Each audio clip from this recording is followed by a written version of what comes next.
When schoolgirl Tania Burgess was murdered at Foresters Beach on the Central Coast in July 2005, it didn't just devastate her friends and family, but the whole community. She'd been on her way home from school and was stabbed a staggering 48 times. Her killer was only a teenager himself, and so under the Children's Criminal Proceedings Act, he can't be identified. Now 22, he can only be referred to as DL, the pseudonym the court gave him. Tania Burgess's mother, Mandy Burgess, is fighting to have that law changed. She wants everyone to know who did this. But she also has another fight with the New South Wales Police. She says her daughter's death could have been prevented if an assault on her the previous month had been properly investigated. Liv Casban reports. Tuesday the 19th of July was a day like any other for Tania Burgess. I got a phone call from her when she was finished at school and telling me that she was about to hop on the bus. She got off the school bus at her normal stop and took her normal shortcut home through the back of this hotel. But this Tuesday would be anything but normal. We were nearing the end of our shift when the message came over the police radio, and we were confronted with the situation where Tania had been stabbed multiple times and was lying in the car park. We got off the phone because she had to get on the bus, and then I had Steph call me and tell me that she'd been stabbed, and I didn't believe it because I was just on the phone to her like not even half an hour ago. Tania Burgess had been viciously attacked barely 100 metres from her home by a boy she barely knew. The stab wounds were all over her body, from head to toe basically. As I said, 48 times. There was obviously a struggle initially, but the offenders overpowered her and proceeded to sit on top of her and repeatedly stab her. I tried calling her mobile a few times, her house phone, there was no answer, so that was when I was kind of like, oh, still didn't believe it at all. And then I got a phone call back and she said, yes, like it's definitely happened. A lot of it after that is very blank. It's very blurry, and I just remember the ambulance. I was screaming my head off. The attacker knew Tania's movements and knew where she would be at a certain time in the afternoon. Where the murder took place was not far from the bus stop, where Tania got off the bus, and only several hundred metres to her home address. So it showed a fair bit of planning on his part. Chris Burgess was at home just 100 metres away when a neighbour knocked on the front door. He told me that Tania had been attacked, and he didn't really give me a lot of detail. He told me she was down at the resort. I've run out the door down to the resort to see if I could find her. The police arrived shortly after, but by now the attacker had run off and Tania was fighting for her life. When the ladies come out and disturbed him, he's got up and he's run off, and he's come down this way and down the resort, down beside of resort, and run across the entrance road and off through the scrub. She told the witness the name of the kid, his first name, the year he was in at school, and the school he was going to. So it was pretty clear identification. They were to be the teenager's last words.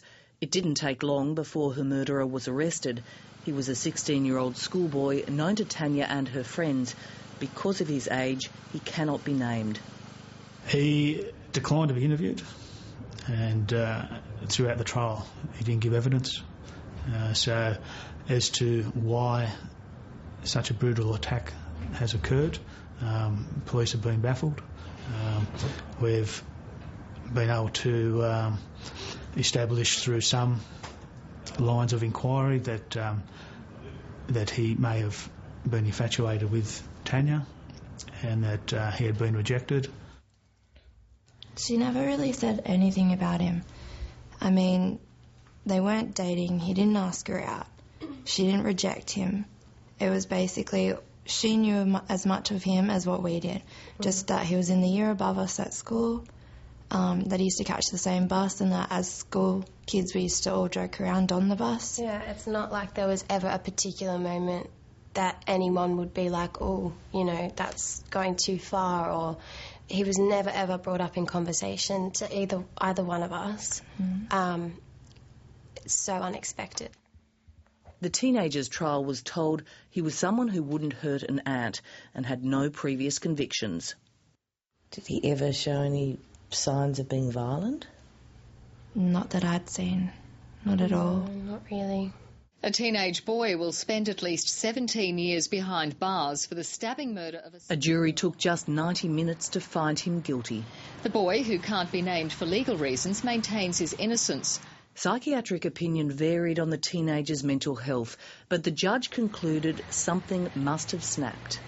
It is hard to tell after interviewing members of the family and friends. They weren't able to shed any light on a reason as to why this occurred. But there's another twist to this story that didn't come up at the trial. A month before the killing, Mandy Burgess was attacked in her own home. What the jury wasn't told was that she believed her daughter's killer was responsible. It was a Friday afternoon and I was in my kitchen washing up, and I could feel a presence sort of beside me, and I looked towards the dining room and there was a boy dressed in a school uniform staring at me. And I asked him what did he want, and he said he was looking for somebody.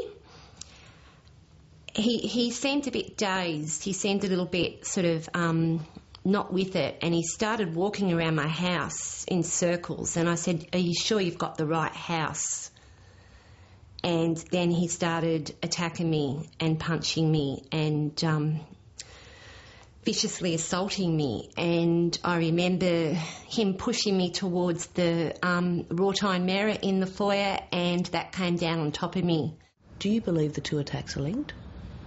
Look, there were certain aspects of the evidence to suggest that it was the same person. Mandy Burgess was left bruised and battered from the assault. A piece of metal lodged in her skull and her front tooth fell out. But the scars weren't just physical.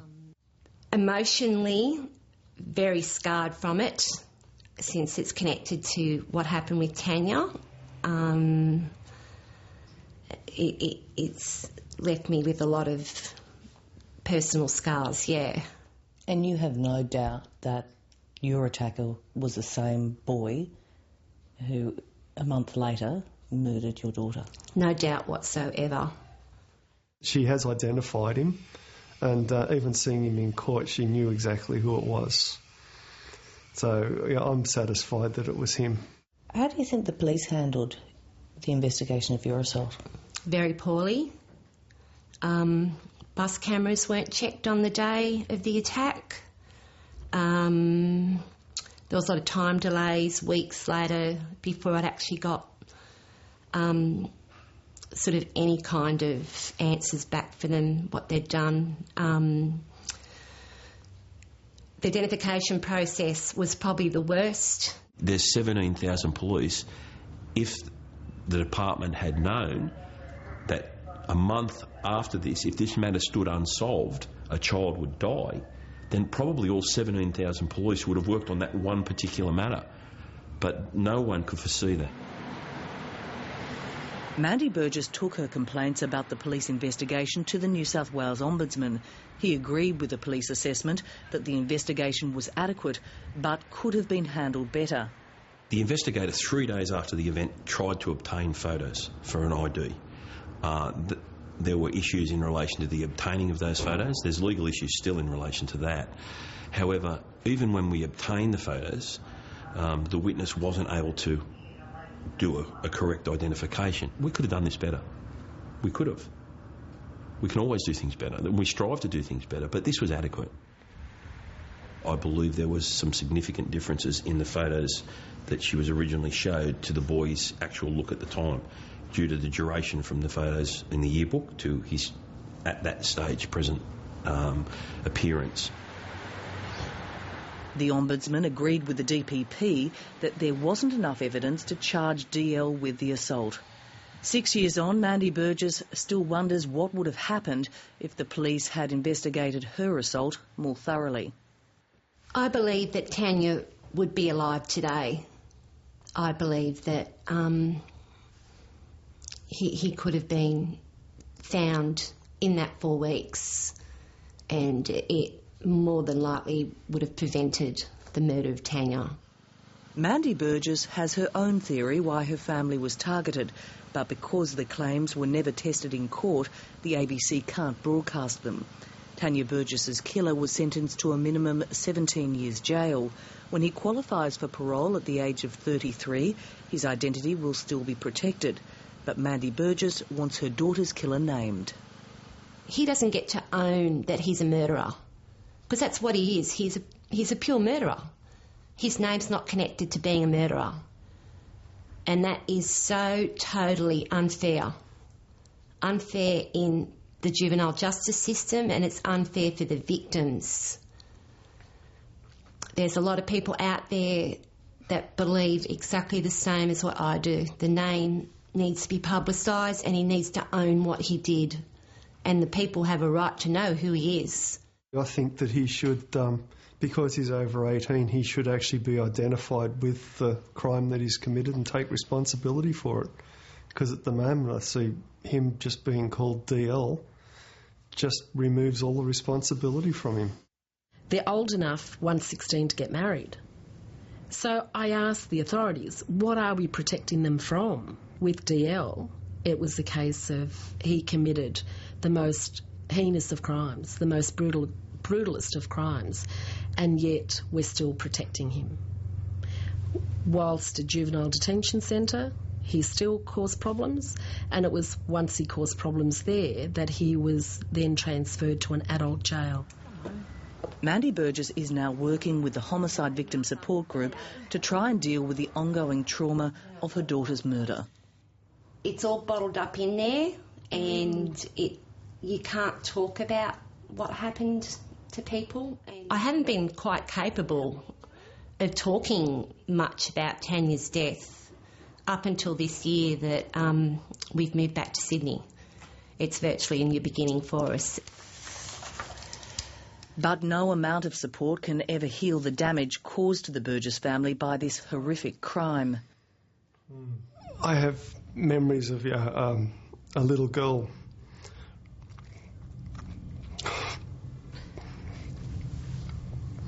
Yeah. Let me go for a walk for a few minutes. Sure, I'll be absolutely. back. Yeah.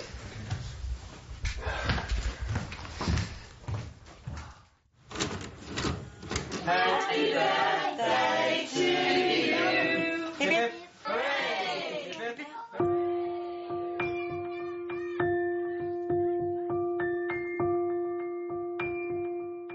It's a way of closure for me. For me, it's not so much about me. It's about making sure that the offender is actually held responsible. As a family, really find it hard because the dynamics aren't there anymore of being a family. I guess I wish there was some kind of magic glue that you could buy at a shop to put it all back together again, but somehow I don't know how it will happen or when it will happen. Things will never ever be the same. They can't be the same. There's this hole in the middle of it. Getting over something like this is just so complex. It's not like the event's over and done with, the court's done, that's it, you can get on with life. There's the family dynamics that come from that, and the impact of this will affect the rest of our lives. A spokesman for the Attorney-General told us that the naming of juvenile offenders when they reach adulthood is not a priority in the government's first 100 days in office. Leave Casbin with that report.